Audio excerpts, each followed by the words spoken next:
ছাদে জামাকাপড় শুকাতে দিই, কিন্তু জামাকাপড়গুলা দড়িতে থাকতে মন চায় না। মন চায় ওদের ছাদেই গড়াগড়ি খাওয়ার জন্য। যদিও একা ওদের দোষ নাই, এটা বাতাসের সহ দোষ আছে। আর ঘরে মানুষ থাকুক বা না থাকুক, প্রত্যেকটা রুম প্রতিদিন ক্লিন করতেই হয়।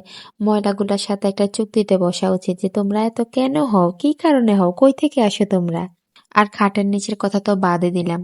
প্রতিদিন কই থেকে যে এত ময়লা আসে, কই থেকে হয় এত ময়লা, আমার মাথায় ধরে না। ময়লাগুলোর সাথে যদি বৈঠক করা যেত তাহলে আমি মনে হয় সবার আগে ওদের সাথে বৈঠক বসতাম।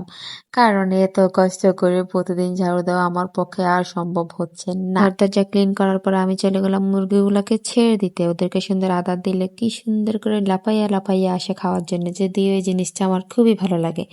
তবে ওরা যে হাগু করে দেয় সেই জিনিসটা আবার আমার একেবারে অপছন্দ। হাগু কেন করবি তোরা, শুধু খাবি, সুন্দর করে খাবি, ঘুরবি ঘুরবি, আর বাগানে গিয়ে হাগু করবি না, চোখের সামনে এসে হাগু করে দিবে। খারাপের খারাপ কতগুলা।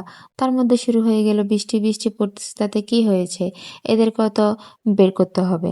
তারপরে সব কাজ সারার পরে সন্ধ্যাবেলা নিজের জন্য পিঠা বানিয়ে নিলাম, খুবই ভালো লাগছে এখন।